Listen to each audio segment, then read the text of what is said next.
दोस्तों जरा ध्यान से सुनिएगा, ये उस परमात्मा की कथा है।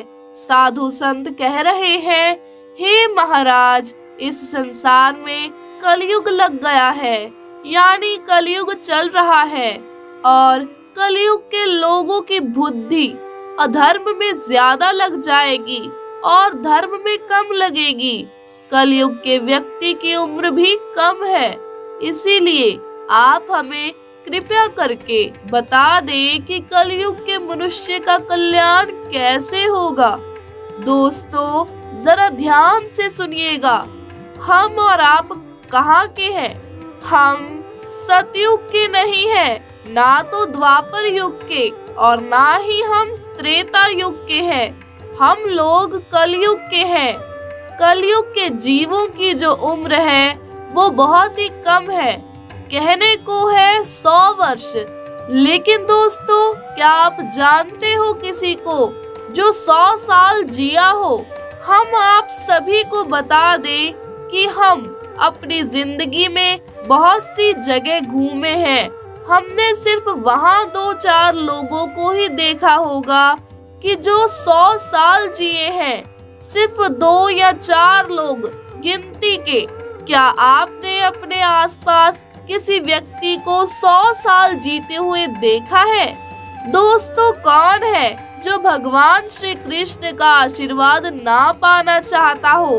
अगर आप भी भगवान श्री कृष्ण का आशीर्वाद पाना चाहते हैं तो एक बार सच्चे दिल से कमेंट में जरूर लिखें, जय श्री कृष्णा, राधे राधे, ताकि यशोदा माँ के कन्हैया के दरबार में आपकी हाजिरी जरूर लग जाए।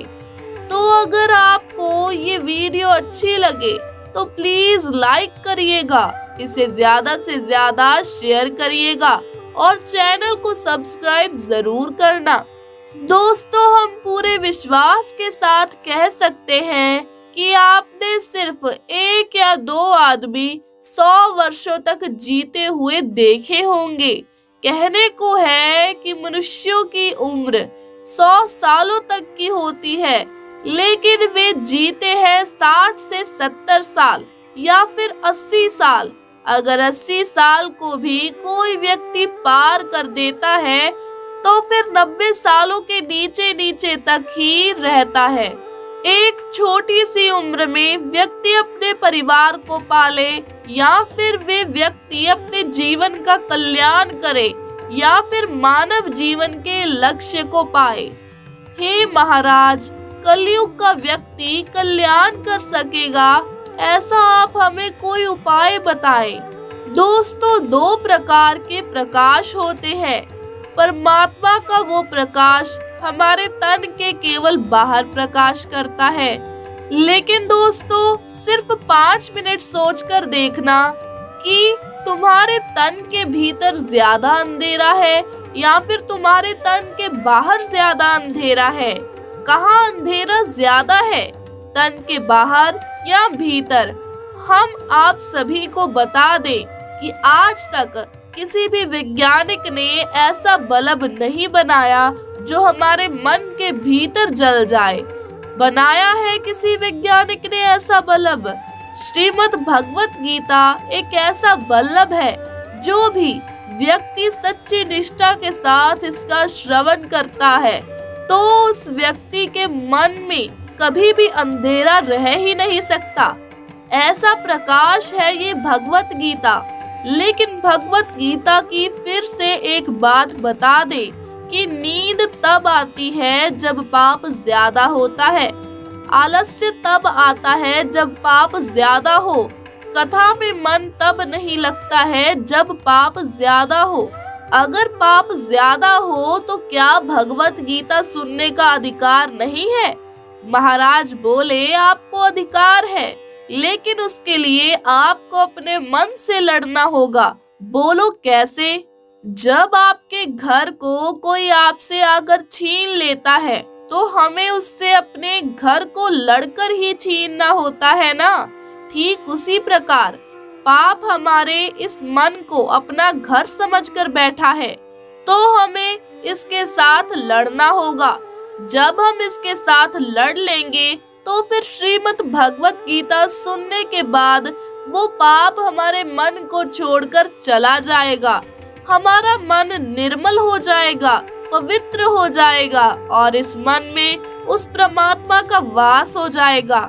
महाराज कहते हैं कि हे ऋषियों, कलयुग के लोगों का कल्याण करने का एकमात्र रास्ता है। अल्प समय में जो मोक्ष प्राप्त करना चाहते हैं तो भगवान के विषय में बोले। भागवत कौन है? बोले अर्थात ब्राह्मण जिज्ञासा, जिसके मन में श्री कृष्ण को जानने की जिज्ञासा है, अपने आप को पहचानने की जिज्ञासा जिनके मन में है। आप कौन हैं? कहाँ रहते हैं? आपका नाम क्या है? हम मानते हैं कि इन 3 सवालों के जवाब आप सभी छोटा सा देंगे कि मैं वहाँ रहता हूँ और मेरा पता ये है, मेरा नाम ये है और मैं ये काम करता हूँ। लेकिन ये तो तुम्हारे शरीर का पता है। तेरा पता क्या है? जब तेरे शरीर को जलाया जाएगा तो तेरा पता भी उसी के साथ समाप्त हो जाएगा, पर तू तो कभी खत्म नहीं होगा। जो तू बोल रहा है, जो तू देख रहा है, तू तो कभी खत्म होने वाला विषय ही नहीं है। तो जब तू खत्म नहीं होगा तो अपना पता तो जान ले अपने जाने से पहले।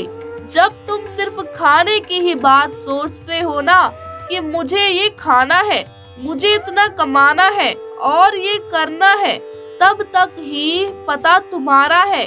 और उससे ऊपर जब सोचोगे तो तुम्हारा ये पता खत्म हो जाएगा और सीधे सीधे उस परमात्मा के चरणों का पता तुम्हें मिल जाएगा जहां तुम्हें जाना है। तो दोस्तों, इस धरती पर हम सिर्फ अपना जीवन व्यतीत करने आते हैं। यहाँ हमारा अपना कोई भी नहीं है। एक दिन हम सब ने इस जहान को छोड़कर चले ही जाना है।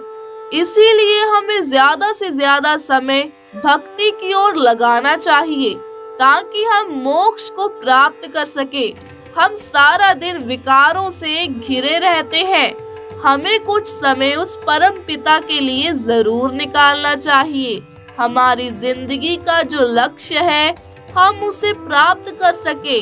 इसीलिए हमें उस परम पिता के लिए समय निकालना चाहिए, उस परमात्मा की, उस परम पिता की भक्ति कर सके, उसका नाम ले सके।